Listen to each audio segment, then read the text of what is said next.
Welcome everybody to NEC on the Run. It's the season debut. We are 1 month into the 2018-19 campaign. I'm Ron Ratner, the NEC Senior Associate Commissioner, and I'm here with Ryan Peters, a longtime Northeast Conference blogger, first with NYC Buckets, now writing for the NEC Overtime blog. We're going to take a 360-degree look at NEC hoops over the first 4 or 5 weeks of the season. Ryan, good to have you in the studio. It's a pleasure to be here. All right, let's get going, Ryan. I'm going to lean heavily on your NEC hoops expertise here. I know that you're on Front Row 24/7 watching games. Let's start with teams that you think, based maybe on the preseason poll and who they had returning, that you think have exceeded expectations over this first month. I think you first have to start with Danielle Marshall's group at Central Connecticut. They've done a wonderful job of kind of building that roster up. It's Marshall's third year. That's typically the pivotal year. He's got a great collection of scorers, of rebounders, of facilitators. They've had a couple of noteworthy wins this year so far. I think they've done a really good job. All right, so we have Central Connecticut and Danielle Marshall trying to work their way up the NEC ladder. How about St. Francis Brooklyn? They've been really good. You know, everyone knows about Glenn Sanabria, the master of efficiency, great assist-to-turnover ratio, but the two other guards alongside him, Jalen Jordan and Chauncey Hawkins, those two, I was at a game the other day. Just really, they're electric. You know, they could create off the dribble. They're good shooting the three. I don't think in November anyone thought that trio of guards would be one of the better guard trios in the NEC, but they certainly are at this point, a month in. They have a bunch of road wins too. It doesn't happen too often that you can have 2 then 3 road wins in November, but St. Francis Brooklyn's done well away from home. Yeah, Lafayette, Presbyterian, they've had, and you know, Christian Roller, we haven't even talked about him. I think he's going to be a dominant force inside. You know, at 6'9", he could block shots. He's starting to find his offensive way. He's going to be difficult to guard in the NEC for sure with that body. Okay, we'll get back to Christian a little bit later. Speaking of big men, how about Sacred Heart and Jarrell Spellman and what they've done? As an alum, he's an exciting player, you know, a guy who could block shots. You know, Anthony Latina's never had this type of player before, but you also pair him with Cam Parker, the freshman point guard who stabilized the point. Sean Hohen has shown that natural progression as a senior. They have a lot of good pieces, and right now they're the best offense in the league. I don't think anyone expected that a month in. So there's 3 somewhat surprised teams, I think, to start the year in Sacred Heart, Central Connecticut, and St. Francis Brooklyn.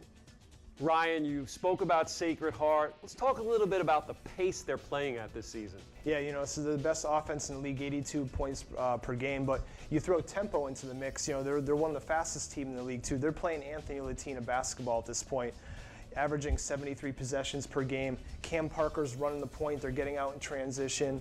There are a lot of teams, actually, if you look around the league, who are playing at Sacred Heart's tempo. Let's go through who is and how do you expect it all to shake out once we get into league play?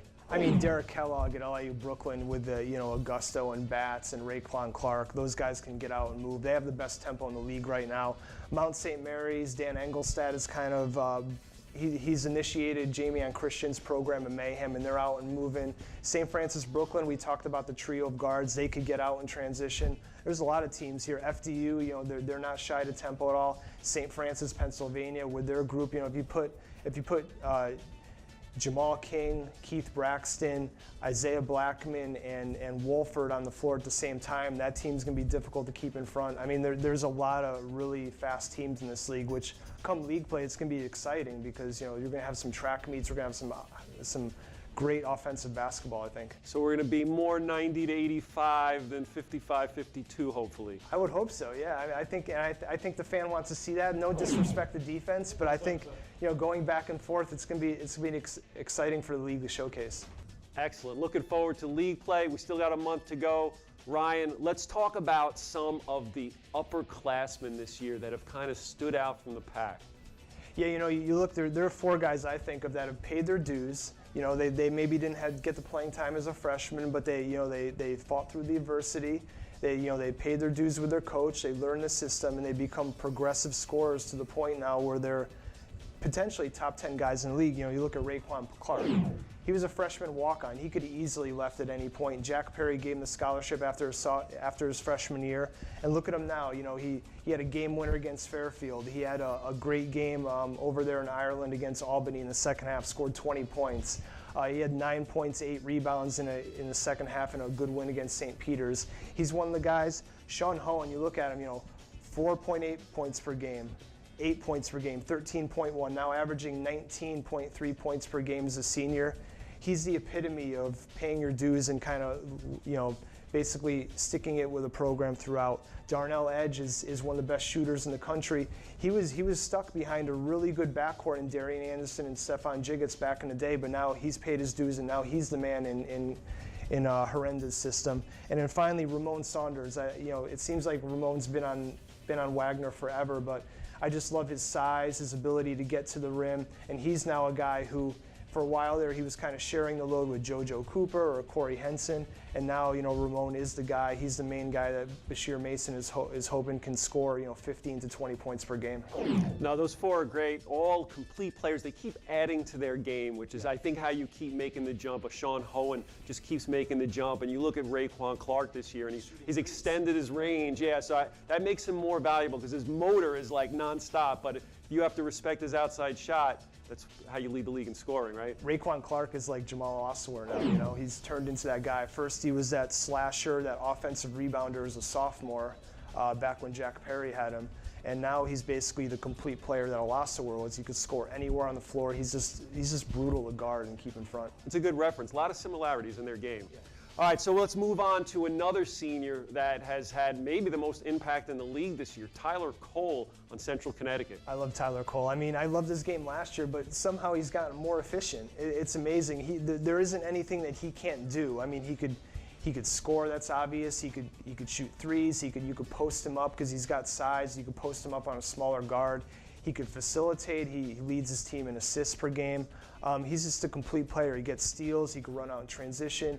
He's the perfect guy for Daniel Marshall to have the ball late in the game, because he can shoot free throws. He's so good. He's got a great ball, handle. He's a phenomenal player. Right now, I know it's early, but he's kind of the front runner to me for Player of the Year.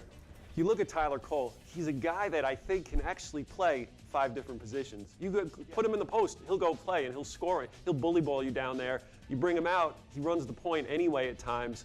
His passing, his vision, he's a big time player. Yeah, and that's one luxury that Daniel Marshall has is he could stick Tyler anywhere he wants to, at the 1, the 2, the 3, the 4, even the 5 if he wanted to.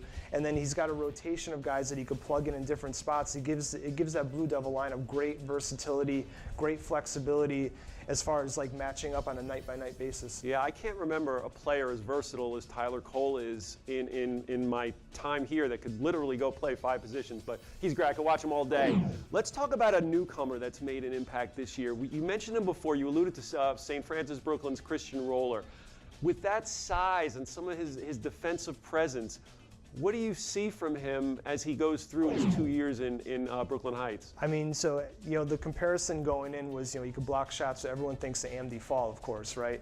2-time Defensive Player of the Year. They think of Josh Nebo, another Defensive Player of the Year. Roller's a different kind of player because he's definitely a lot bigger.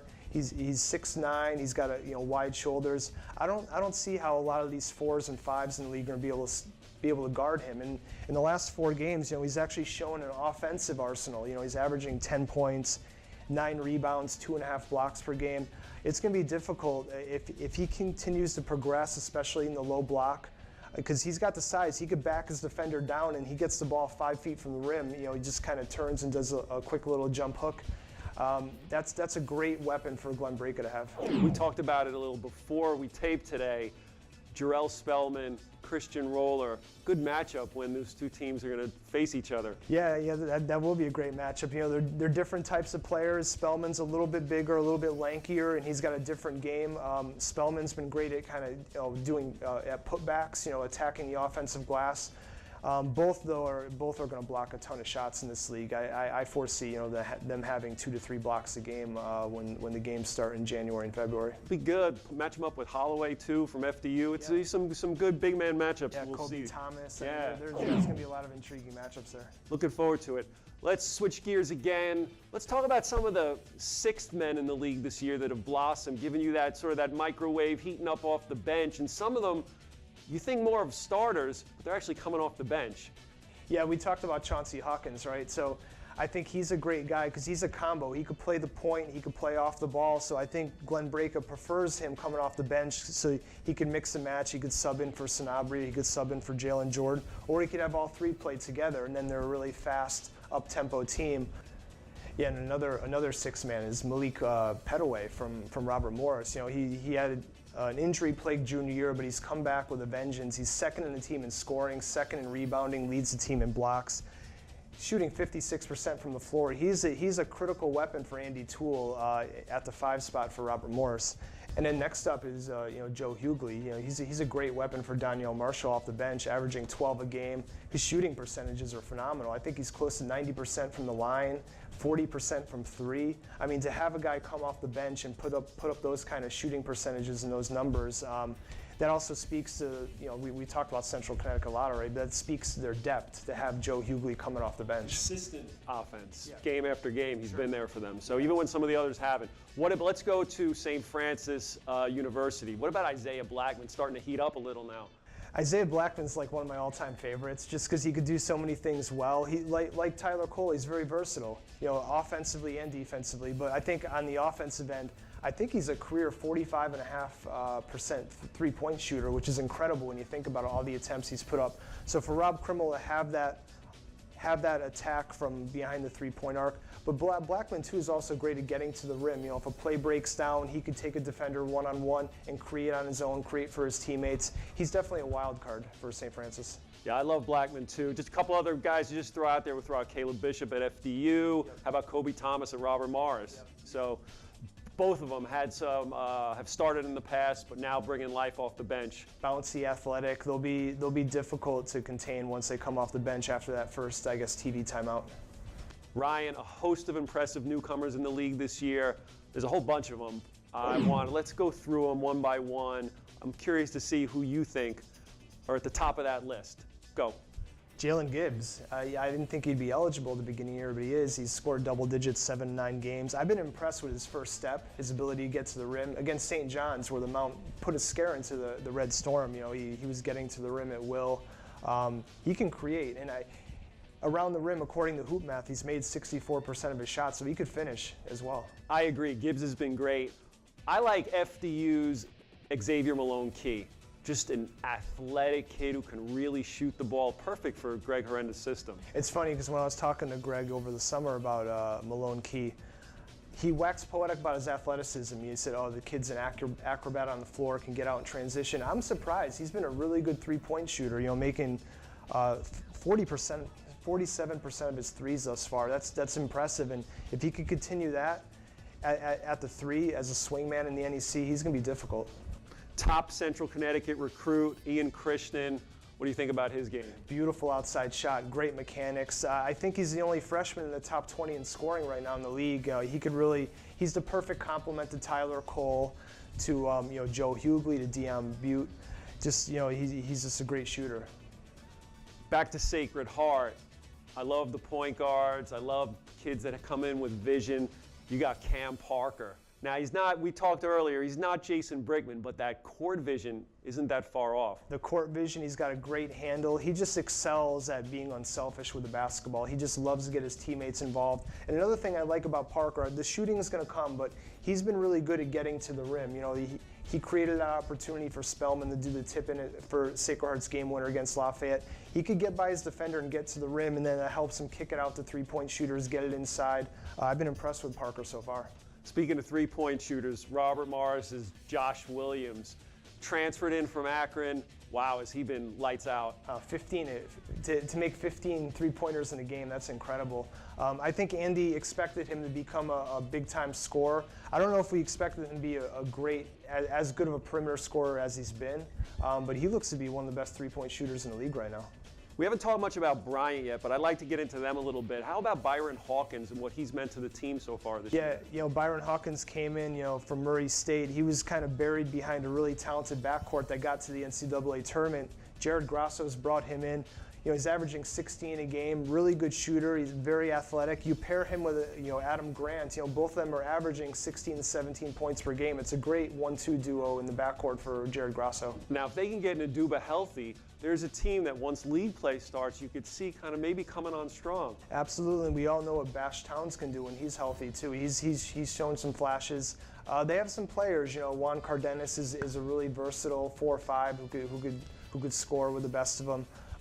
Grasso, I know, they have a young team and Grasso's trying to figure it out, but they're going to be a tough out come January. A couple players we already mentioned, but we have to look at them as top newcomers, are Jarrell Spellman, Christian Roller. Yeah, just dynamic bigs that we don't typically see in this conference, but the fact that both Glenn Braco and Anthony Latino were able to bring them on to their respective rosters, they're kind of like Josh Nebo in a way, in the way they can block shots. Before we wrap the newcomer segment, how about seemingly the never-ending supply of pretty terrific young players on Mount St. Mary's, along with Gibbs?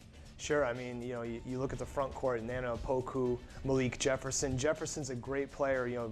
Excels with his back to the basket. Opoku, really athletic, plays above the rim. He'll be able to block shots down the road. D. Barnes, the reigning Rookie of the Week for the Northeast Conference, made 7 threes against St. John's. He looked unguardable at times. Out of nowhere, yeah, too, right? He did, right off the bench. So it's Mount St. Mary's. Maybe they have another run in them coming up over the next few years. It's funny because Dan Engelstad has a really young team, and they're going through their lumps right now and trying to figure out chemistry. There isn't a single coach in the league that wants to go down to Emmitsburg, Maryland, come January, February for league play and play them out in front of that crowd, in front of the Mayhem system. Those players are going to be energized. They're very athletic. That's always going to be a very difficult road win for any team. Yeah, tough place to play, great place to play too. Okay, Ryan, let's move on. Who are your most improved / biggest surprise players this year so far? One guy that I'm not really surprised of, but he's seen a big spike in his production is Sacred Heart's EJ Anosicki. He went from basically averaging 4 and 4 and shooting 38% from the field to now averaging 13 and 8, shooting 47% from the field. He's really definitely filled a role for Anthony Latino at the 4 spot, right next to Jarrell Spellman. I like Anosicki. He really hits the boards. Chauncey Hawkins, there's another one. We spoke about him before, but he's taken his game to the next level. They liked him last year when he wasn't getting as much run, and now he's showing what he can really do. Sure, 6 points a game as a freshman to now averaging over 13 a game. He's kind of the spark plug of this team, comes off the bench. In games where he scored at least 15 points this year, the Terriers are 3-1, and their one loss, they gave Boston College all they can handle. The same Boston College Eagles team that is getting top 25 votes now. So he's definitely a key player and a guy who's definitely seen a big spike up in production. He's like the Lou Williams of the league. He can make it happen off the bench and get you 20 any night in 25 minutes. Absolutely, and he's also a really good facilitator too. He could get his teammates involved when he needs to. How about Malik Petaway and Robert Morris? Yeah, we mentioned him earlier as well. He's really solidified the middle for Andy Toole. Just been a force. He came in last year with a lot of hype. When Andy brought him in that recruiting class, a lot of people were expecting big things out of him, but then he had the injury. Now he's playing up to his potential, where he's basically second in the team in scoring and rebounding. Who's another one that could land in this category? He's the player of the week this week, but Raul Frias, if he can shoot, that's what that team needs. If he can shoot from the outside, he could be big for them as they move through their season. Yeah, we talked about LIU Brooklyn and their pace. When you're moving in transition, you're going to have open threes, and Frias is the perfect player to kind of camp out on the baseline and just wait for that pass from Augusto or Batts and to sink a three. He certainly was spectacular in their last win against St. Peter's. Ryan, let's wrap it by going to the top. The best performers in the NEC over the first month of the season. Let's hear your picks. I mean, if you look at the preseason first team, Tyler Cole, we've already talked about him. I think he's one of the best players, if not the best player in the league right now. Raekwon Clark, Raekwon's shown that versatility we talked about. He's been clutch when the moment needs it. Keith Braxton, how can we forget about him? Keith is, statistically, he's just a marvel to watch.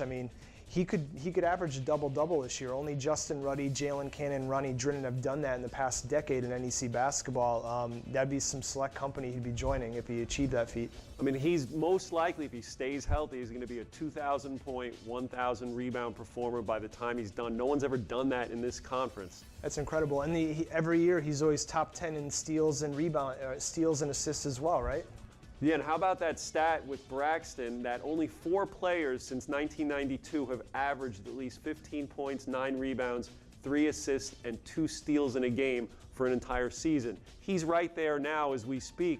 We'll see if he can do it, but that's elite company to be that versatile to hit those statistical thresholds.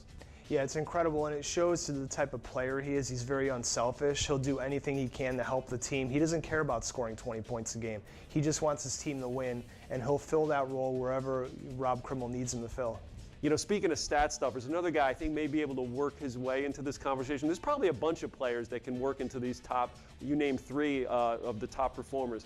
How about Ramon Saunders and what he can do in each facet of the game? Yeah, he's a great scorer. You know, he's gotten double figures in scoring in 24 of his last 28 games. He could get to the free throw line at will because he's such a big body. He's kind of a train. Once he gets going to the rim, it's tough to contain him. And he makes the most of his free throw opportunities. Right now he's shooting 87.5% from the line. He's definitely a guy who could easily average 20 points in that Wagner system. I love his game. I think Wagner's going to be tough once we get into league play, because they'll defend the heck out of you. They are. You know, I talked to Bashir Mason in the summer, and he recruits guys that he knows will give max effort on the defensive side of the ball, that will compete, especially in the half-court set. He doesn't worry about coaching defense up. They're always there, they're always in the top half of the league, the top third of the league every year in defensive numbers. Even if you look at an analytical standpoint, defensive efficiency, they're always there. I don't worry about Wagner and their defense. We might not be scoring 90s against them once we get into conference play. I don't think so, especially with A.J. Sumphrey in the middle. He's a guy who can block shots. We talked about Spellman and Roller earlier, but Sumphrey is also an elite shot blocker in the middle. Ryan, it's been great talking NEC hoops with you. It's been a long spring and summer and then fall to finally get here. We're weeks away now from getting into conference play. First of all, thanks for joining the NEC crew this year. My pleasure. It's been great. You should look out for Ryan's work on the NEC Overtime blog and on social media. He's still out there every day with his NECMBB hashtag, getting out there, getting the games, and covering the conference. So great to have you. Happy holidays. Happy holidays to you too, Ron. The most wonderful time of the year. Conference play is soon upon us.